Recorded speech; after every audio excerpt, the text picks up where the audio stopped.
할머니, 신분증 도용 의심되니까 경찰 올 때까지 경비실에서 대기하세요. 서울 강남 조일은행 지점장 이상철의 목소리가 은행 로비에 울려 퍼졌습니다. 76살 박영자 할머니는 창백한 얼굴로 그 자리에 서 있었죠. 주변 고객들의 시선이 할머니에게 쏠렸습니다. 마치 범죄자를 보듯 수군거리는 소리가 들려왔어요. 그런데 도대체 무슨 일이 있었던 걸까요? 사건은 1시간 전으로 거슬러 올라갑니다.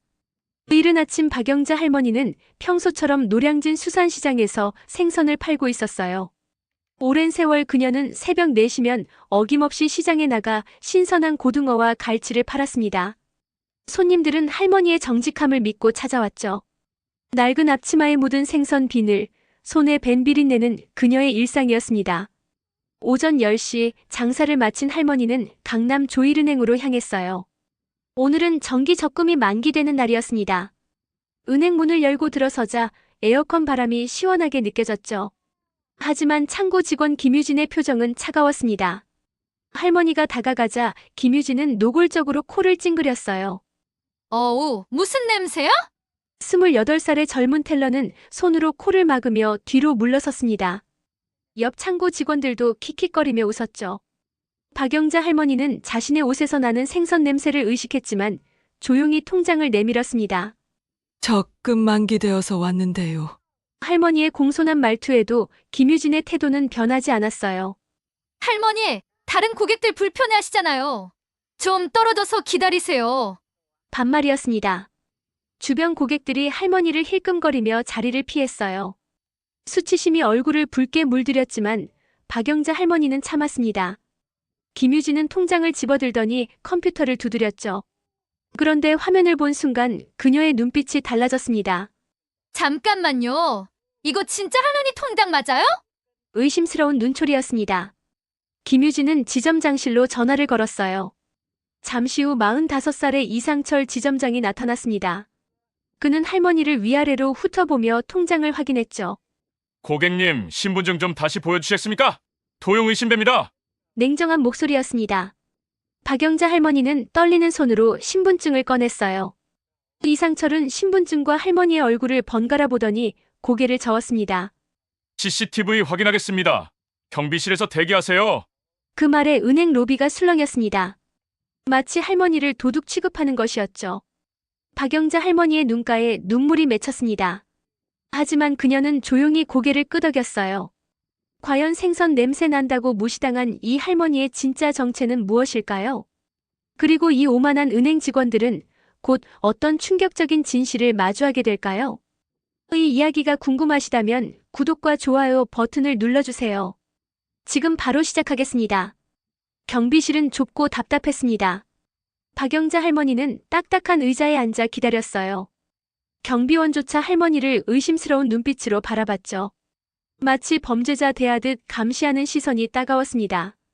박영자 할머니는 76살입니다. 젊은 시절 대한민국 최고 재벌 그룹 동진그룹 박동진 회장과 결혼했었죠. 화려한 사교계의 중심에 서 있던 그녀였습니다. 하지만 3년 전 남편이 세상을 떠난 후 모든 것이 달라졌어요. 1조 5천억 원의 재산을 상속받았지만 그녀는 화려함을 벗어던졌습니다. 고급 저택 대신 작은 빌라를 선택했고 명품 옷 대신 평범한 옷을 입었죠. 노량진 시장에서 생선을 팔며 소박하게 사는 삶을 택했습니다. 아무도 몰랐어요. 생선 파는 그 할머니가 대한민국 상위 10인 안에 드는 거부라는 사실을 말이죠. 30분이 지났습니다. 김유진이 경비실 문을 열고 들어왔어요. 손에는 할머니의 통장과 신분증이 들려 있었습니다. 할머니, 이거 진짜 본인 맞아요? 솔직히 말해요. 반말과 의심 가득한 말투였습니다. 박영자 할머니는 조용히 대답했어요. 제 것이 맞습니다. 그럼 비밀번호 말해봐요. 틀리면 바로 신고할 거예요. 김유진의 목소리에는 확신이 담겨 있었습니다. 할머니 같은 사람이 이런 통장을 가질 리 없다는 편견이었죠. 박영자 할머니는 차분하게 비밀번호를 말했습니다. 김유진은 못마땅한 표정으로 확인하더니 혀를 찼어요. 운 좋네. 그래도 지점장님이 직접 확인하신대요. 이상철 지점장이 경비실로 들어왔습니다. 그는 할머니 앞에 서서 팔짱을 꼈어요. 고객님, 이 통장 어떻게 얻으신 겁니까? 주우신 거 아니에요? 권위적인 목소리였습니다. 박영자 할머니의 손이 떨렸어요. 평생 존중받으며 살았던 그녀에게 이런 모욕은 처음이었습니다. 제 통장입니다. 30년 전부터 거래해온 계좌예요. 30년이요? 할머니 같은 분이 우리 은행 고객이라고요? 비웃음이 섞인 말투였습니다. 이상철은 할머니의 낡은 옷과 손에 밴 생선 비린내를 다시 한번 훑어봤죠. 그의 눈빛에는 명백한 무시가 담겨 있었습니다. 경찰 부를까요? 아니면 조용히 돌아가실래요? 솔직히 여기 계시면 다른 고객들 불편하거든요. 협박이었습니다. 박영자 할머니는 깊게 숨을 들이쉬었어요. 가슴이 답답했지만 그녀는 침착함을 잃지 않았습니다. 오랜 세월 재벌가의 안주인으로 살아온 품격이 남아있었죠. 지점장님, 제대로 확인해 보시는 게 좋을 겁니다. 할머니의 목소리는 낮았지만 단호했습니다. 하지만 이상철은 코웃음을 쳤어요. 확인은 다 했어요. 그냥 가세요, 할머니. 더 시간 낭비하기 전에. 그 순간 박영자 할머니는 결심했습니다. 더 이상 참지 않기로 말이죠. 박영자 할머니는 경비실 의자에서 천천히 일어났습니다. 그녀의 눈빛이 달라졌어요. 더 이상 수동적으로 당하지만은 않을 거라는 결연함이 담겨 있었죠. 잠시 전화 한 통만 하겠습니다. 할머니는 낡은 핸드폰을 꺼냈습니다. 이상철 지점장은 황당하다는 표정으로 팔짱을 꼈어요. 누구한테 전화하시게요? 경찰이요? 비아냥거리는 목소리였습니다. 김유진도 옆에서 킥킥거렸죠. 하지만 박영자 할머니는 침착하게 전화번호를 눌렀어요. 김비서, 저예요. 전화 너머로 공손한 남성의 목소리가 들렸습니다. 55세의 김비서는 30년간 박영자 할머니를 모셔온 인물이었어요. 박동진 회장 생전부터 지금까지 변함없이 그녀 곁을 지켰습니다. 부인님, 무슨 일이십니까? 강남 조일은행 지점에 와 있어요. 제 계좌 정보 좀 확인해 주세요. 지금 바로 확인하겠습니다. 전화를 끊은 할머니는 조용히 의자에 다시 앉았습니다.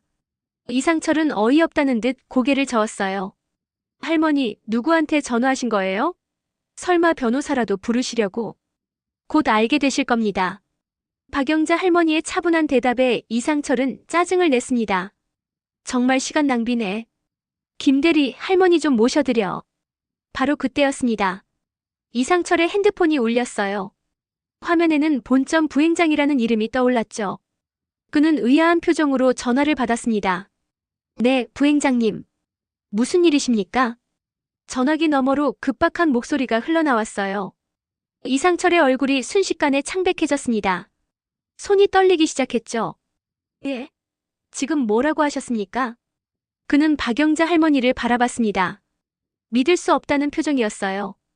김유진도 이상한 낌새를 눈치채고 긴장한 얼굴로 지점장을 쳐다봤죠. 네네. 알겠습니다. 죄송합니다. 전화를 끊은 이상철은 식은땀을 흘렸습니다. 그의 손에서 핸드폰이 떨어질 뻔했어요. 김유진이 조심스럽게 물었습니다. 지점장님, 무슨 일이에요? 이상철은 대답하지 못했습니다. 그저 박영자 할머니를 멍하니 바라볼 뿐이었죠. 사실 조일은행 시스템에는 특별 고객 등급이 있었습니다. 일반 VIP, 골드 VIP, 그리고 최상위인 다이아몬드 VIP였어요. 다이아몬드 VIP는 전국에 단 10명뿐이었습니다. 10억 원 이상의 자산을 보유한 초고액 자산가들이었죠. 박영자 할머니는 그 중에서도 1위였습니다. 1조 5천억 원의 자산을 보유한 조일은행 최고 고객이었어요. 본점에서도 극진히 모셔야 할 인물이었죠. 이상철은 그 사실을 이제야 알게 된 겁니다. 다리가 후들거렸어요. 이상철의 얼굴에서 혈색이 사라졌습니다. 그는 박영자 할머니 앞에 우두커니 서 있었어요. 입술이 바들바들 떨렸죠. 김유진도 심상치 않은 분위기를 감지했습니다. 지점장님, 대체 무슨 일이에요? 김유진의 목소리가 떨렸습니다. 하지만 이상철은 대답할 여유가 없었어요. 다시 전화벨이 울렸습니다. 이번에는 본점 행장이었죠. 이상철은 떨리는 손으로 전화를 받았습니다. 네, 행장님. 이 지점장. 지금 당장 박영자 여사님께 사죄드려. 무슨 일을 벌인 거야? 전화기 너머로 행장의 고함이 터져나왔어요. 경비실 안에 있던 모두가 들을 정도로 큰 목소리였습니다. 이상철은 식은땀을 뻘뻘 흘렸죠. 죄송합니다, 행장님. 제가 몰라 뵙고. 몰라봐? 고객 정보 확인도 안 하고 함부로 대했다는 거야? 당장 무릎 꿇고 사과해. 전화가 끊어졌습니다. 이상철은 핸드폰을 쥔 채 얼어붙었어요. 김유진의 얼굴도 하얗게 질렸습니다. 무슨 일인지 정확히는 몰라도 심각한 상황이라는 건 알 수 있었죠. 박영자 할머니는 여전히 침착했습니다. 그녀는 천천히 입을 열었어요. 지점장님, 저는 30년 전부터 조일은행 고객이었습니다. 남편 박동진이 살아계실 때부터요. 박동진. 그 이름을 듣는 순간 이상철의 머릿속이 하얗게 변했습니다. 동진그룹 창업주 박동진 회장이었어요. 대한민국 재계 서열 5위 안에 드는 거대 그룹의 총수였죠. 3년 전 세상을 떠났지만 그의 이름은 여전히 막강했습니다. 박동진 회장님의 부인이십니까? 이상철의 목소리가 갈라졌습니다. 박영자 할머니는 조용히 고개를 끄덕였어요. 그렇습니다. 그런데 지점장님은 저를 도둑 취급하셨죠. 이상철은 그 자리에서 무릎을 꿇었습니다. 선택의 여지가 없었어요. 김유진도 황급히 고개를 숙였습니다. 죄송합니다. 정말 죄송합니다. 저한테 생선 냄새 난다고 하셨죠? 다른 고객들 불편하다고 하셨습니다. 박영자 할머니의 목소리는 여전히 차분했습니다. 하지만 그 속에 담긴 서늘함이 경비실 안을 얼어붙게 만들었어요. 죄송합니다. 제가 잘못했습니다. 이상철이 바닥에 머리를 박았습니다. 김유진도 떨리는 목소리로 사과했죠. 할머님, 저도 정말 죄송합니다. 제가 무례했습니다. 하지만 박영자 할머니는 자리에서 일어났습니다. 그녀는 두 사람을 내려다보며 말했어요. 사과는 받지 않겠습니다. 대신 오늘부로 제 모든 계좌를 해지하겠어요. 이상철의 얼굴이 새하얗게 질렸습니다. 1조 5천억 원 고객을 잃는다는 의미였죠. 은행 입장에서는 재앙과 같은 일이었습니다. 박영자 할머니는 경비실을 나섰습니다. 이상철과 김유진은 뒤따라오며 계속 사과했어요. 하지만 할머니의 결심은 확고했습니다. 은행 로비로 나오자 모든 직원들의 시선이 집중됐죠. 부인님, 제발 한 번만 용서해 주십시오. 이상철이 할머니 앞을 막아섰습니다. 그의 이마에는 식은땀이 흘러내렸어요. 하지만 박영자 할머니는 고개를 저었습니다. 지점장님, 비켜주세요. 김비서에게 연락했으니 곧 올 겁니다. 김비서요? 이상철은 그 이름을 듣고 더욱 당황했습니다. 동진그룹의 비서실장 김윤호였어요. 재계에서는 유명한 인물이었죠. 박동진 회장 생전부터 지금까지 박영자 할머니를 보좌하는 최측근이었습니다. 10분 후 은행 앞에 검은색 고급 세단이 멈춰 섰습니다. 차에서 단정한 양복 차림의 50대 남성이 내렸어요. 김윤호 비서였습니다. 그는 은행 안으로 들어와 박영자 할머니에게 공손히 인사했죠. 부인님, 오래 기다리셨습니다. 김 비서, 오늘 당장 제 계좌 전부 정리해주세요. 다른 은행으로 옮기겠어요. 김윤호는 고개를 끄덕였습니다. 그는 이상철을 차갑게 바라봤어요. 지점장님, 부인님 계좌 해지 절차 진행해 주시죠. 이상철의 다리가 후들거렸습니다. 그는 황급히 컴퓨터 앞에 앉았어요. 손이 떨려 키보드를 제대로 누르지 못했죠. 화면에 박영자 할머니의 계좌 정보가 떴습니다. 잔액이 표시되는 순간 은행 전체가 술렁였어요. 로비에 있던 직원들이 모니터를 몰래 훔쳐봤습니다. 숫자가 너무 많아 세기조차 힘들었죠. 1조 5천억 원이었습니다. 김유진은 그 금액을 보고 비명을 삼켰어요. 다른 창고 직원들도 입을 벌린 채 얼어붙었습니다. 생선 냄새 난다고 무시했던 그 할머니가 대한민국 최고 부자 중 한 명이었던 겁니다. 전액 인출하시겠습니까? 이상철이 떨리는 목소리로 물었습니다. 박영자 할머니는 단호하게 대답했어요. 네, 전부요. 오늘 당장 처리해주세요. 부인님, 그 금액을 오늘 당장 인출하시려면 본점에 연락해야 합니다. 시간이 좀 걸릴 수. 상관없어요. 기다리겠습니다. 박영자 할머니는 로비 의자에 앉았습니다. 김윤호 비서가 옆에 섰죠. 이상철은 황급히 본점에 전화를 걸었어요. 본점 부행장은 전화를 받자마자 소리쳤습니다. 뭐? 전액 인출? 1조 5천억을? 네, 부행장님. 부인께서 강력히 요청하십니다. 전화 너머로 한숨 소리가 들렸습니다. 이건 단순한 계좌 해지가 아니었어요. 조일은행 최대 고객을 잃는다는 의미였죠. 주가에도 영향을 미칠 정도의 큰 사건이었습니다. 본점은 발칵 뒤집혔습니다. 부행장은 긴급 회의를 소집했어요. 임원들이 모두 모였죠. 1조 5천억 원 고객의 전액 인출 요청이었습니다. 은행 역사상 유례없는 일이었어요. 강남 지점에서 도대체 무슨 일이 벌어진 겁니까? 행장이 책상을 쳤습니다. 부행장은 보고서를 펼쳤어요. 박영자 여사님을 지점장과 직원이 모욕했다고 합니다. 생선 냄새 난다며 도둑 취급했다고요. 회의실이 순간 조용해졌습니다. 임원들은 서로를 바라봤어요. 믿을 수 없다는 표정들이었죠. 미친 짓이군. 당장 해당 직원들 파면 절차 밟아요. 행장의 고함이 울려 퍼졌습니다. 한편 강남 지점에서는 긴장감이 극에 달했어요. 박영자 할머니는 여전히 로비 의자에 앉아 기다리고 있었습니다. 주변 고객들이 수군거렸죠. 저 할머니가 1조 원이 넘는 돈을 가지고 계시대요. 진짜요? 믿을 수 없는데. 아까 직원들이 무시했다던데 큰일 났네요. 소문은 빠르게 퍼졌습니다. 누군가 몰래 핸드폰으로 사진을 찍었어요. SNS에 올리기 시작했죠. 이상철은 사무실에서 전화를 받느라 정신이 없었습니다. 본점에서 계속 전화가 걸려왔어요. 이 지점장, 지금 당장 사과드려. 어떻게든 부인님 마음을 돌려놓아. 하지만 박영자 할머니의 결심은 흔들리지 않았습니다. 김윤호 비서가 조용히 물었어요. 부인님 정말 전액 인출하시겠습니까? 다른 방법도 있습니다. 아니에요, 김 비서. 이미 결정했어요. 더 이상 이 은행과는 거래하지 않겠습니다. 할머니의 목소리는 단호했습니다. 평생 존중받으며 살아온 그녀였어요. 하지만 오늘 당한 모욕은 용서할 수 없었죠. 생선 냄새 난다고, 도둑이라고, 경찰에 신고하겠다고 했던 말들이 가슴에 박혔습니다. 1시간 후 본점에서 특별 차량이 도착했습니다. 현금 수송 차량이었어요. 검은색 장갑차가 은행 앞에 섰습니다. 무장 경비원들이 내렸죠. 로비에 있던 사람들이 웅성거렸습니다. 저게 뭐예요? 돈 실어 나르는 차량이에요. 엄청난 금액일 때만 저렇게 오거든요.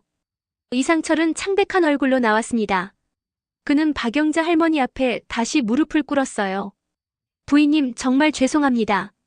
한 번만 용서해 주십시오. 제발이요.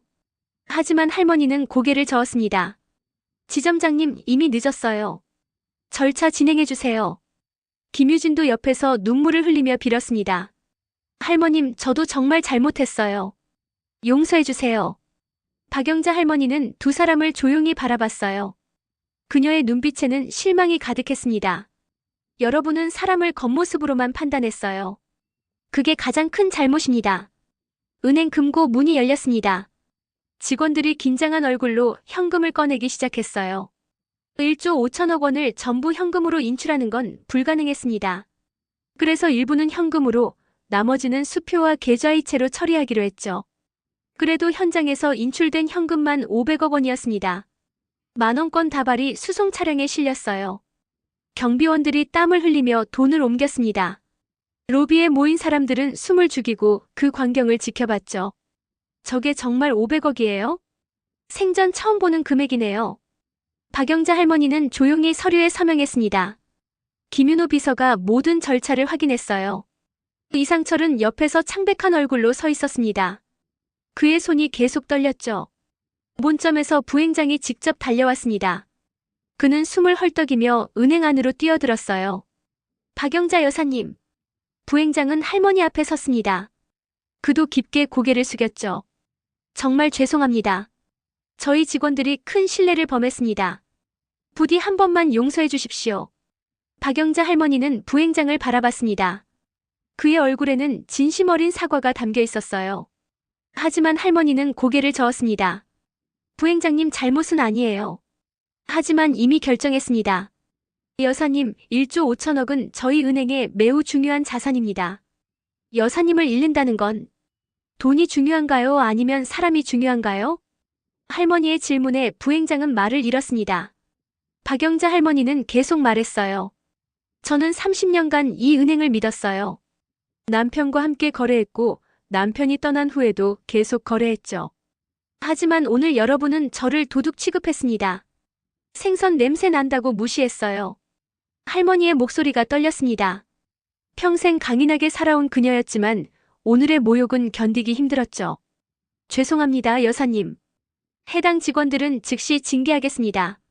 징계로 끝날 문제가 아니에요. 이건 사람을 대하는 태도의 문제입니다. 박영자 할머니는 자리에서 일어났습니다. 마지막 서류 확인이 끝났어요. 김윤호 비서가 서류 가방을 들었습니다. 부인님, 모든 절차가 완료되었습니다. 고맙습니다, 김 비서. 할머니는 은행문을 향해 걸어갔습니다. 이상철과 김유진이 뒤따라오며 계속 사과했어요. 하지만 할머니는 뒤돌아보지 않았습니다. 은행 직원들이 줄지어 서서 고개를 숙였죠. 부행장도 깊게 인사했습니다. 여사님, 정말 죄송합니다. 박영자 할머니는 마지막으로 그들을 돌아봤어요. 저는 앞으로 다른 은행과 거래하겠습니다. 사람을 존중하는 곳으로 말이죠. 그 말을 끝으로 할머니는 은행을 떠났습니다. 1조 5천억 원과 함께요. 박영자 할머니가 은행을 나서자 이상철은 그 자리에 주저앉았습니다. 다리에 힘이 풀렸어요. 김유진은 벽에 기대어 눈물을 흘렸죠. 부행장은 차갑게 두 사람을 내려다봤습니다. 이 지점장, 김대리. 두 분 다 오늘부로 정직입니다. 징계위원회가 열릴 거예요. 부행장님, 죄송합니다. 정말 몰랐습니다. 이상철이 바닥에 손을 짚으며 애원했습니다. 하지만 부행장은 고개를 저었어요. 몰랐다고요? 고객 정보 확인도 안 하고 함부로 대했다는 게 말이 됩니까? 할머니 옷차림이 너무 초라해서 겉모습으로 사람을 판단했다는 거죠? 은행원으로서 최악의 실수예요. 부행장의 목소리는 차가웠습니다. 그는 다른 직원들을 돌아봤어요. 여러분, 오늘 일을 교훈으로 삼으세요. 절대 고객을 겉모습으로 판단하지 마세요. 직원들은 고개를 숙였습니다. 로비에는 무거운 침묵이 흘렀어요. 이상철은 사무실로 돌아가 책상에 앉았습니다. 그의 경력은 이제 끝났어요. 15년간 쌓아온 모든 것이 한순간에 무너졌죠. 김유진도 자리에서 울고 있었습니다. SNS에는 벌써 오늘 일이 퍼지기 시작했어요. 누군가 찍은 사진과 함께 글이 올라왔습니다. 강남 조일은행에서 생선 파는 할머니 무시하다가 1조 원 날렸다더라. 댓글이 달렸습니다. 완전 자업자득이네요. 돈 많은 사람이 꼭 좋은 옷 입고 다니는 건 아니죠. 은행원들 태도 최악이네. 본점 회의실에서는 긴급 대책 회의가 열렸습니다. 행장이 심각한 표정으로 말했어요. 박영자 여사는 우리 은행 최고 고객이었어요. 그분을 잃은 건 엄청난 손실입니다. 주가에도 영향이 있을 겁니다, 행장님. 재무이사가 보고했습니다. 1조 5천억 원 고객 이탈은 단순한 문제가 아니었어요. 투자자들이 불안해할 만한 사안이었죠. 언론에 어떻게든 막아야 해요. 이미 늦었습니다. SNS에 퍼지고 있어요. 홍보팀장이 핸드폰을 보여줬습니다. 화면에는 실시간 검색어가 떠올라 있었어요. 조일은행 할머니 모욕 사건이었습니다. 행장은 한숨을 내쉬었어요. 공식 사과문 준비하세요. 그리고 해당 직원들 파면 절차 밟으세요. 네, 행장님. 저녁이 되자 뉴스에서도 이 사건을 다뤘습니다. 앵커가 심각한 표정으로 말했어요. 오늘 강남의 한 은행에서 충격적인 일이 벌어졌습니다. 생선 장사를 하는 할머니를 무시한 은행 직원들이 알고 보니 그 할머니가 1조 원대 자산가였다는 사실이 뒤늦게 밝혀졌는데요. 화면에는 조일은행 건물이 비쳤습니다. 이상철은 집에서 뉴스를 보며 고개를 떨구었어요. 그의 인생은 끝났습니다. 김유진도 방에서 울고 있었죠. 모든 것이 자신들의 오만 때문이었습니다. 다음 날 아침 조일은행 주가가 폭락했습니다. 전날 대비 15%나 떨어졌어요. 투자자들이 불안해하며 주식을 팔아치웠죠. 경제뉴스에서는 연일 이 사건을 다뤘습니다. 조일은행이 최대 고객을 잃으면서 신뢰도에 큰 타격을 입었습니다. 전문가들은 향후 경영에도 악영향을 미칠 것으로 전망하고 있습니다. 본점 회의실에서 긴급 이사회가 열렸습니다. 대주주들이 모두 참석했어요. 분위기는 싸늘했습니다. 행장, 이게 어떻게 된 일입니까? 1조 5천억 고객을 이런 식으로 잃다니. 죄송합니다. 저희 관리 감독에 문제가 있었습니다. 행장은 고개를 숙였습니다. 하지만 대주주들의 분노는 가라앉지 않았어요. 해당 지점장과 직원은 어떻게 됐습니까? 즉시 파면 조치했습니다. 그것만으로 부족해요. 재발 방지 대책은 뭡니까? 전 직원 대상으로 고객 응대 교육을 강화하겠습니다. 그리고 VIP 고객 관리 시스템을 전면 개편하겠습니다. 행장의 대답에도 이사들은 고개를 저었습니다. 이미 엎질러진 물이었어요. SNS에서는 사건이 계속 확산됐습니다. 해시태그가 트렌드에 올랐어요. 은행 갑질, 생선 할머니 1조 원 겉모습으로 판단하지 마세요. 수많은 사람들이 댓글을 달았습니다. 은행원들 태도가 진짜 문제네요. 사람을 돈으로만 보나 봐요. 할머니가 얼마나 기분 나빠셨을까. 생선 냄새 난다고 무시당하다니. 자업자득이에요. 당연히 계좌 해지하셔야죠. 언론 인터뷰도 이어졌습니다. 소비자 보호단체 대표가 나와서 말했어요. 이번 사건은 단순히 한 은행의 문제가 아닙니다. 우리 사회 전반에 깔린 차별의식을 보여주는 사례죠. 구체적으로 어떤 차별을 말씀하시는 건가요? 겉모습으로 사람을 판단하는 거예요. 가난해 보인다고, 초라해 보인다고 함부로 대하는 겁니다. 인터뷰 영상은 수백만 조회수를 기록했습니다. 조일은행에 대한 부정적 여론이 들끓었어요. 고객 이탈도 시작됐습니다. 강남 지점뿐만 아니라 다른 지점에서도 계좌 해지 요청이 쏟아졌죠. 일주일 후 조일은행은 공식 사과문을 발표했습니다. 행장이 직접 기자회견을 열었어요. 이번 사건에 대해 깊이 사과드립니다. 저희 직원의 잘못된 태도로 고객님께 큰 상처를 드렸습니다. 행장은 고개를 숙였습니다. 카메라 플래시가 터졌어요. 해당 직원들은 파면 조치했으며 재발 방지를 위해 전사적 개선안을 마련했습니다. 하지만 여론은 쉽게 가라앉지 않았습니다. 사람들은 말했어요. 사과만 하면 끝인가요? 진짜 반성하는 건지 의문이네요. 이상철과 김유진은 집에서 나오지 못했습니다. 얼굴이 알려져서 밖에 나가기 힘들었어요. 그들의 삶은 완전히 무너졌습니다. 모든 것이 자신들이 저지른 오만의 대가였죠. 한 달이 흘렀습니다. 박영자 할머니는 여전히 노량진 수산시장에서 생선을 팔고 있었어요. 새벽 4시면 어김없이 시장에 나갔습니다. 손님들은 할머니를 반갑게 맞았죠. 할머니 뉴스 봤어요. 대단하시네요. 아이고 별일 아니에요. 박영자 할머니는 겸손하게 웃었습니다. 그녀에게 중요한 건 돈이 아니었어요. 사람들과의 관계였고 정직하게 사는 삶이었죠. 오전 10시 장사를 마친 할머니는 한 건물로 향했습니다. 입구에는 노량진 어민복지센터라는 간판이 걸려 있었어요. 김윤호 비서가 문 앞에서 기다리고 있었습니다. 부인님, 준비 다 되었습니다. 고맙습니다, 김 비서. 할머니는 건물 안으로 들어갔습니다. 작은 강당에는 수십 명의 어민들이 모여 있었어요. 그들은 모두 노량진 시장에서 일하는 사람들이었죠. 박영자 할머니가 들어서자 모두 박수를 쳤습니다. 오늘부터 이 복지센터가 정식으로 운영됩니다. 어민 여러분들의 건강검진, 자녀 장학금, 긴급 생계 지원을 담당할 거예요. 김윤호 비서가 설명했습니다.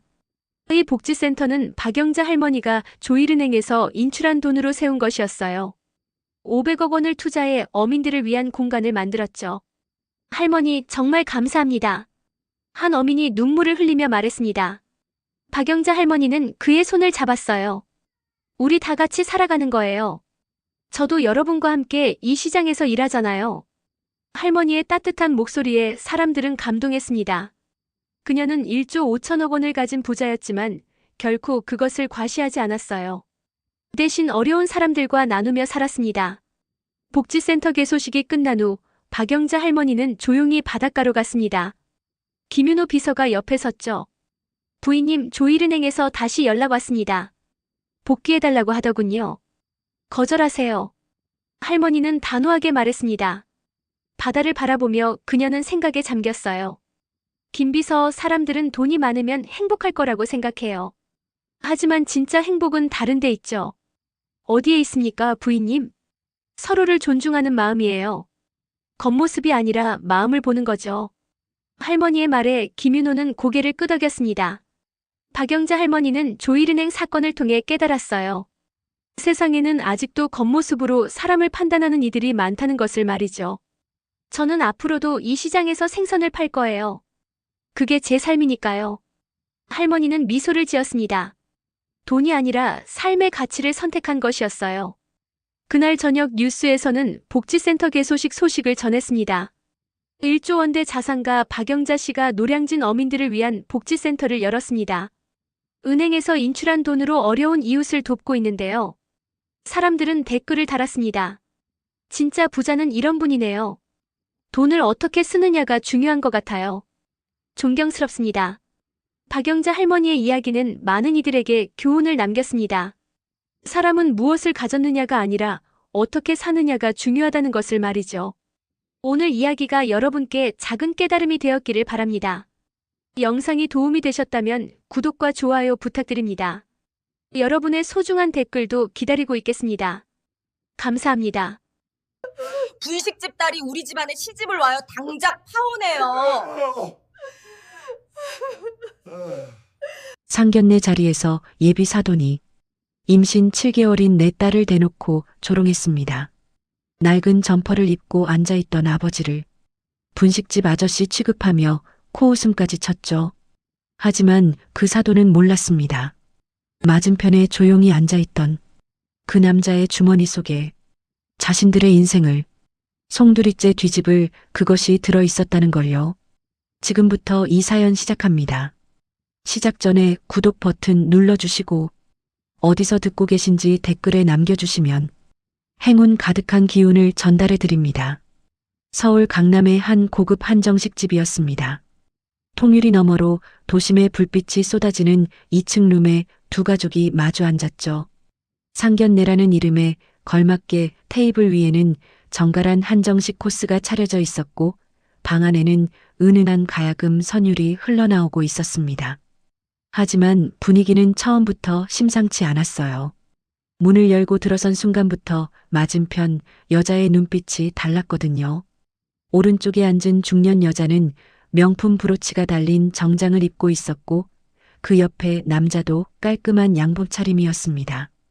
반면 왼쪽에는 낡은 점퍼에 거친 손을 가진 남자가 조용히 앉아 있었고 그 옆에는 배가 불룩한 젊은 여자가 긴장한 얼굴로 고개를 숙이고 있었죠. 중년 여자가 먼저 입을 열었습니다. 그래서 사돈어른 하시는 일이 뭐라고 하셨죠? 낡은 점퍼의 남자가 조용히 대답했어요. 시장에서 작은 분식집을 하나 하고 있습니다. 그 순간 중년 여자의 입꼬리가 올라갔습니다. 옆에 앉은 남편의 팔을 툭 치며 눈짓을 하더니 대놓고 한숨을 내쉬었죠. 그리고는 배가 부른 젊은 여자를 위아래로 훑어보며 혀를 찼습니다. 분식집이라는 단어 하나에 상대방의 모든 것을 판단해버린 거예요. 10년 넘게 허리가 휘도록 일하며 딸 하나 키워온 아버지의 삶이 고작 세 글자로 평가절하되는 순간이었습니다. 아이고, 분식집이요. 여자가 코웃음을 치며 말했어요. 우리 태준이가 어딜 봤다고 이런 집안 딸을 만난 건지 원. 그 말에 젊은 남자가 조심스럽게 끼어들었습니다. 어머니, 서연이는 정말 좋은 사람이에요. 집안이 중요한 게 아니잖아요. 하지만 여자의 눈이 매섭게 변했죠. 닥쳐. 내가 뭘 안다고 끼어들어. 방 안의 공기가 얼어붙었습니다. 젊은 남자는 입을 다물었고 그의 아버지도 아내의 눈치를 보며 아무 말도 하지 못했어요. 배가 부른 젊은 여자의 눈시울이 붉어졌지만 이를 악물고 참았습니다. 옆에 앉은 아버지의 손이 테이블 아래에서 주먹을 쥐고 있었지만 그 역시 입을 열지 않았죠. 여자의 시선이 다시 젊은 여자의 배 위에 멈췄습니다. 게다가 순서가 바뀌었잖아요. 결혼도 안 했는데 아이부터 가졌으니. 여자가 부채질하듯 손을 흔들었어요. 분식집 집안이라 그런지 가정교육이 안 됐나 봐요. 그 말이 떨어지는 순간 낡은 점퍼의 남자가 천천히 고개를 들었습니다. 아무 표정도 없는 얼굴이었지만 그의 눈 속에는 지금까지와는 전혀 다른 빛이 스치고 있었어요. 차갑고 고요하고 깊은 무언가가요. 하지만 아무도 그 변화를 알아채지 못했습니다. 이 자리에 앉은 그 누구도 저 낡은 점퍼 안에 무엇이 숨겨져 있는지 상상조차 하지 못하고 있었으니까요. 이틀 전이었습니다. 서울 종로구 뒷골목 허름한 시장통 한가운데에 작은 분식집이 하나 있었어요. 간판의 페인트는 반쯤 벗겨져 있었고 플라스틱 의자 다리에는 테이프가 감겨 있었죠. 점심시간이 한참 지난 오후 3시, 손님이라곤 딸 서연뿐이었습니다. 윤재호는 직접 떡볶이를 볶아 딸 앞에 내려놓으며 맞은편에 앉았어요. 거친 손에 앞치마를 두른 모습은 영락없는 시장 분식집 사장님이었습니다. 서연은 배가 불룩한 채로 떡볶이를 한 입 먹더니 엄지를 치켜 세웠죠. 역시 아빠 떡볶이가 세상에서 제일 맛있어. 윤재호가 멋쩍게 웃었습니다. 많이 먹어라. 뱃속 아기도 좋아할 거다. 서연의 표정이 살짝 어두워졌어요. 젓가락을 내려놓더니 조심스럽게 말을 꺼냈습니다. 아빠 모레 상견례인데 너무 부담 갖지 마. 태준이네가 좀 까다롭긴 한데 내가 잘할게. 윤재호는 아무렇지 않다는 듯 고개를 끄덕였지만 그의 눈빛에는 복잡한 감정이 스치고 있었죠. 딸이 고생하는 걸 뻔히 알면서도 아직 자신의 정체를 밝히지 못하는 아버지의 마음이었습니다. 20년 넘게 딸에게 평범한 아버지로 살아온 이유가 있었거든요. 재벌가의 딸이라는 꼬리표가 아닌 스스로의 힘으로 세상을 살아가는 사람이 되길 바랐기 때문이었어요. 걱정 마라. 내가 행복하면 아빠는 그걸로 충분하다. 서연이 웃으며 아버지의 손을 잡았습니다. 아빠, 손이 왜 이렇게 거칠어? 로션 좀 발라. 윤재호가 손을 슬쩍 빼며 웃었죠. 그 거친 손은 분식집 때문이 아니었습니다. 새벽마다 딸 몰래 본사로 출근하여 임원 회의를 주재하고 해외 바이어와 악수를 나누고 다시 시장 분식집으로 돌아오는 이중생활의 흔적이었어요. 서연이 자리에서 일어나며 인사를 하고 분식집을 나섰습니다. 딸의 뒷모습이 골목 끝에서 사라지자 윤재호의 표정이 바뀌었어요. 앞치마를 벗고 뒷문을 열자 좁은 골목에 검은 세단 한 대가 소리 없이 대기하고 있었습니다. 운전석 옆에서 단정한 정장 차림의 남자가 재빨리 내려 뒷문을 열었죠. 회장님, 상견례 상대 측 정보 정리 완료했습니다. 윤재호가 차에 오르며 서류를 받아들었습니다. 태성건설 박상호 상무. 매출 규모, 수주 현황, 부채 비율까지 한 장에 정리되어 있었어요. 윤재호의 눈이 서류 위를 천천히 훑었습니다. 태성건설이 우리 물류센터하고 신사옥 건설 맡고 있지. 비서가 고개를 숙였습니다. 예, 총 계약 규모 1,200억 원입니다. 윤재호가 서류를 접으며 창밖을 바라봤어요. 시장 골목의 낡은 간판들이 스쳐 지나갔습니다. 과묵한 그의 입에서 짧은 한마디가 흘러나왔죠. 상견례 당일 모든 걸 준비해둬라. 그 목소리에는 분식집 사장의 소탈함은 온데간데 없었습니다. 국내 5대 식품 그룹을 일군 사람만이 가질 수 있는 무게감이 차 한가득 울려 퍼졌어요. 다시 상견례 자리로 돌아왔습니다. 박정숙의 입에서 가정교육 운운하는 말이 나온 직후였죠. 방 안의 공기는 완전히 얼어붙어 있었고 서연은 테이블 아래에서 자신의 무릎을 꽉 움켜쥐고 있었습니다. 임신 7개월의 몸으로 이 자리에 앉아 있는 것만으로도 쉽지 않았는데 연이어 쏟아지는 모욕에 속이 뒤집어지고 있었어요. 하지만 서연은 이를 악물었습니다. 태준을 사랑하니까, 이 자리를 무사히 넘겨야 하니까 그런 생각뿐이었죠. 박정숙은 거기서 멈추지 않았습니다. 핸드백에서 서류 한 장을 꺼내 테이블 위에 탁 내려놓았어요. 혼수 목록이에요. 우리 집안에 시집 오려면 최소한 이 정도는 준비해야죠. 서연이 떨리는 손으로 서류를 집어들었습니다. 눈이 휘둥그레졌어요.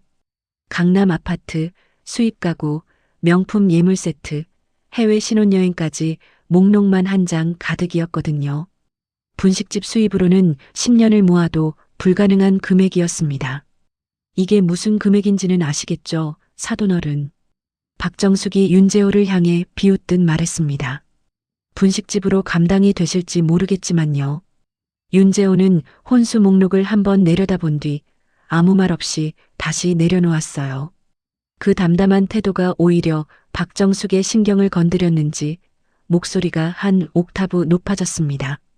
대답을 하셔야 할 거 아니에요. 우리 아들한테 딸을 시집 보내는 분이 이렇게 성의가 없으시면 어떡해요. 그때 서연이 참다 못해 입을 열었습니다. 어머니, 저희 아버지한테 너무 그러지 마세요.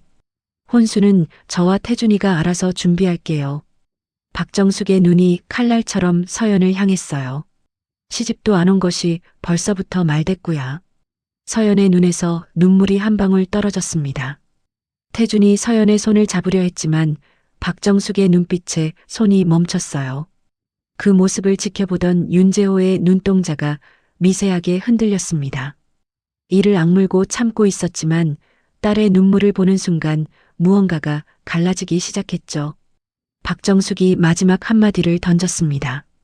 솔직히 말할게요. 저 뱃속 아이가 정말 우리 태준이 아이 맞는 거예요. 순간 시간이 멈춘 것 같았습니다. 서연의 얼굴이 하얗게 질렸고 태준이 벌떡 일어났어요. 박상우마저 아내의 팔을 잡으며 당황한 기색을 보였죠. 그런데 가장 먼저 움직인 사람은 따로 있었습니다. 윤재호였어요. 그가 천천히 주머니에서 낡은 핸드폰을 꺼냈습니다. 화면을 한번 터치하더니 귀에 갖다 댔죠. 신호음이 2번 울리기도 전에 상대가 받았어요. 윤재호의 입에서 짧고 차가운 한마디가 흘러나왔습니다. 시작해라. 그것은 분식집 사장의 목소리가 아니었습니다. 방 안의 누구도 그 2 글자의 무게를 아직 깨닫지 못하고 있었죠. 윤재호가 전화를 끊고 핸드폰을 테이블 위에 내려놓았습니다. 통화 시간은 3초도 채 되지 않았어요. 박정숙은 그 모습을 보며 콧방귀를 뀌었죠. 분식집 아저씨가 누구한테 전화를 한 건지 별것도 아닌 일에 폼을 잡는다고 생각한 겁니다. 아이고, 사돈 어른도 화가 나셨나 봐요. 어디 분식집 사장님이 전화 한 통으로 뭘 하시려고. 박정숙이 부채질하듯 손을 흔들며 비웃었습니다. 하지만 윤재호는 대답하지 않았어요. 그저 차분하게 물잔을 들어 한 모금 마셨을 뿐이었죠. 그 여유로운 태도가 오히려 이상했지만 박정숙은 자신의 우위를 확신하며 아랑곳하지 않았습니다. 바로 그 순간이었어요. 박상호의 핸드폰이 울렸습니다. 화면에 뜬 이름은 회사 경영지원실장이었죠. 상견례 자리에서 받기 민망했지만 경영지원실에서 직접 전화가 오는 일은 드물었기에 급히 받았습니다. 여보세요, 무슨 일이야? 전화 너머에서 다급한 목소리가 쏟아졌어요. 박상호의 표정이 순식간에 굳어졌습니다. 뭐라고? 윤성식품에서 신사업 계약을 전면 재검토한다고. 목소리가 떨리고 있었어요. 윤성식품 신사업 건설은 태성건설이 올해 수주한 가장 큰 프로젝트였거든요. 계약 금액만 800억 원이 넘는 사업이었습니다. 박상우가 자리에서 반쯤 일어나며 목소리를 낮췄죠. 재검토라니 갑자기 무슨 소리야. 지난주까지 문제 없다고 했잖아. 전화 너머의 대답은 더욱 충격적이었습니다. 윤성식품 회장이 직접 지시했다는 거예요. 그것도 30분 전에요. 박상우의 이마에 식은땀이 맺히기 시작했습니다. 회장이 직접 지시했다고. 박상우가 중얼거리듯 되뇌었어요. 고개를 들자 아내인 박정숙이 여전히 서연을 향해 잔소리를 하고 있었습니다. 혼수 목록을 가리키며 이것저것 따지는 중이었죠. 여보, 잠깐만 조용히 좀 해. 박상우가 아내에게 말했지만 박정숙은 귀에 들어오지도 않는다는 듯 손사래를 쳤어요. 상견례 자리에서 회사 전화를 받으면 어떡해요. 사돈어른 앞에서 체면이 있지. 박정숙은 전혀 눈치를 채지 못하고 있었습니다. 남편의 얼굴이 하얗게 질려 있다는 것도, 이마에 땀이 흐르고 있다는 것도요. 자기가 지금 무엇을 건드렸는지 감조차 잡지 못한 채 여전히 분식집 타령만 하고 있었죠. 윤재호는 그 모든 광경을 조용히 지켜보고 있었습니다. 물잔을 내려놓은 그의 입가에 아주 희미한 미소가 스쳤어요. 하지만 그것은 따뜻한 미소가 아니었습니다. 방금 시작된 것의 끝이 어떤 모습일지 이미 알고 있는 사람의 표정이었죠. 박상우의 핸드폰이 다시 울렸습니다. 이번에는 자재팀 부장이었어요. 통화 내용은 더 심각했죠. 윤성식품 물류센터 신축 공사 계약이 보류 통보를 받았다는 겁니다. 계약 금액 400억 원짜리 프로젝트가 한순간에 멈춰선 거예요. 박상호의 손이 부들부들 떨리기 시작했습니다. 전화를 끊자마자 또 울렸어요. 이번에는 영업본부장이었습니다. 윤성식품 계열사인 윤성유통의 냉동창고 증축권도 취소 통보가 내려왔다는 소식이었죠. 박상호의 머릿속이 하얘졌습니다. 윤성식품 관련 프로젝트 3건이 동시에 멈추는 건 우연이 아니었거든요. 누군가 의도적으로 태성건설의 숨통을 조이고 있다는 뜻이었습니다. 이게 도대체 무슨 상황이야? 박상호가 이마에 땀을 닦으며 중얼거렸어요. 태성건설 전체 매출의 40%가 윤성식품 관련 사업이었습니다. 이것이 한꺼번에 무너지면 회사 자체가 흔들리는 거였죠. 하반기 자금 계획, 하청업체 대금, 직원 급여까지 연쇄적으로 문제가 터질 수밖에 없었어요. 박정숙은 남편의 상태를 전혀 파악하지 못하고 있었습니다. 오히려 남편이 전화를 계속 받는 것에 짜증을 내고 있었죠. 여보, 전화 좀 그만 받아요. 상견례가 중요해 아니면 회사가 중요해. 박상호가 떨리는 목소리로 대답했습니다. 지금 회사가 난리야. 윤성식품 쪽 계약이 전부 멈췄어. 그 말에 박정숙의 눈살이 찌푸려졌지만 윤성식품이라는 이름의 무게를 제대로 모르는 그녀에게 그것은 그저 남편의 업무 문제일 뿐이었어요.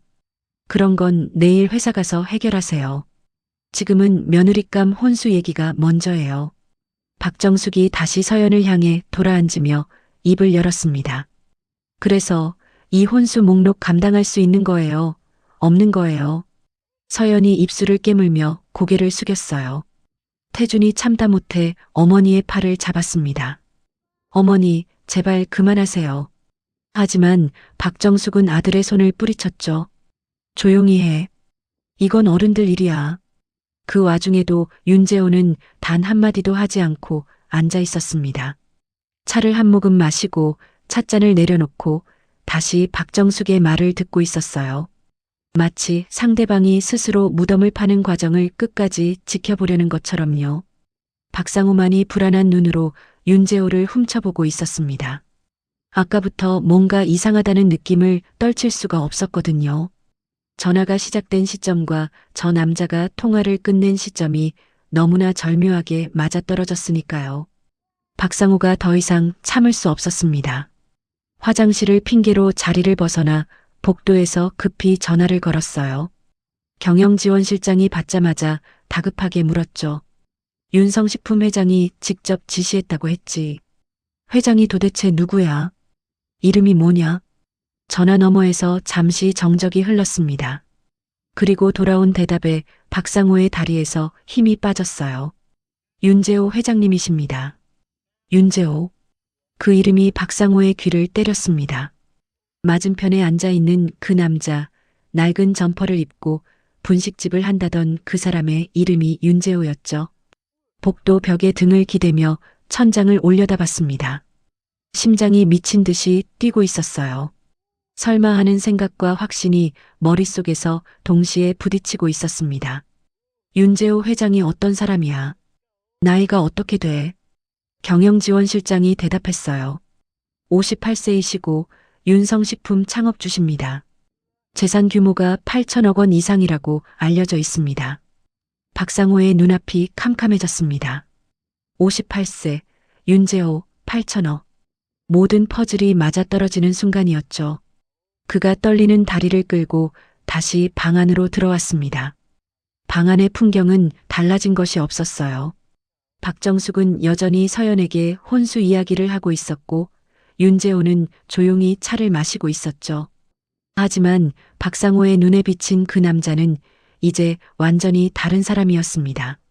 낡은 점퍼가 더 이상 초라해 보이지 않았어요. 그 안에 8천억 원의 제국이 숨겨져 있다는 사실을 알아버렸으니까요. 박상호가 조심스럽게 아내 옆에 앉으며 팔을 잡았습니다. 여보, 제발 입 좀 다물어. 박정숙이 불쾌한 표정으로 남편을 쳐다봤어요. 갑자기 왜 이래요? 내가 뭘 잘못했다고. 박상호는 차마 사실을 말할 수가 없었습니다. 이 자리에서 그 말을 꺼냈다가는 아내가 어떤 반응을 보일지 뻔했거든요. 더 큰 문제는 이미 아내가 쏟아낸 모욕의 양이었어요. 분식집 조롱, 가정교육비야, 심지어 뱃속 아이의 아버지까지 의심했으니까요. 그 모든 말의 화살이 윤성식품 회장의 딸을 향해 날아간 거였습니다. 박상우가 윤재호를 힐끗 쳐다봤어요. 윤재호는 여전히 같은 자세로 앉아 차를 마시고 있었습니다.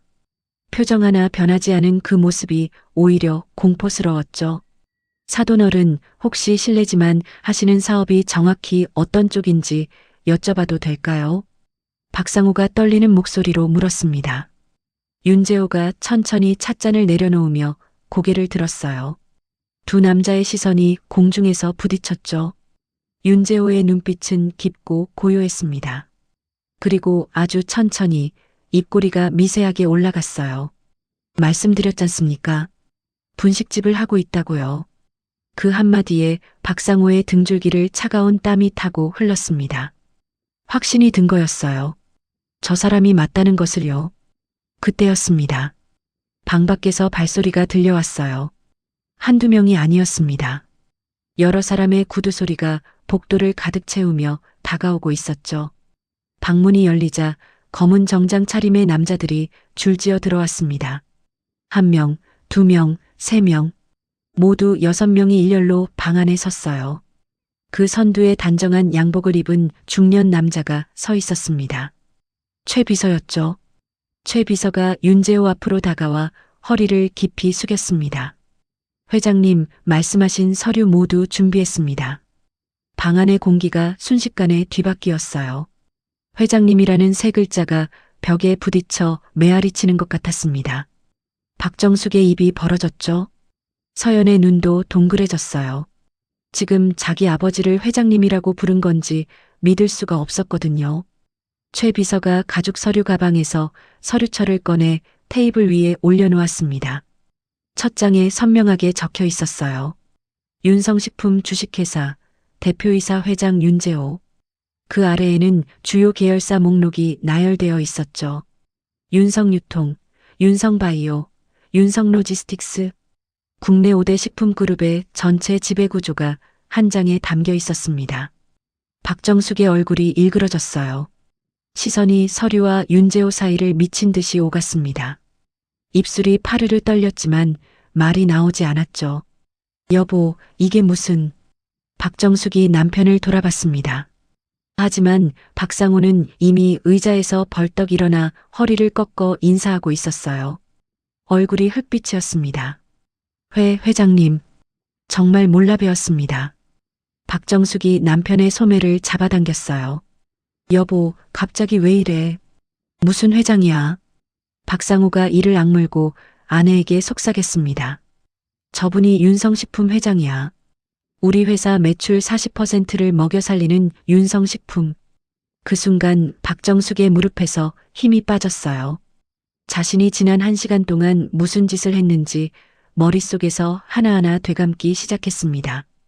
분식집 조롱, 가정교육 비하, 혼수 목록, 그리고 뱃속 아이 의심까지. 그 모든 말이 8천억 원짜리 식품 제국의 회장에게, 그리고 그 회장의 딸에게 쏟아졌던 거였죠.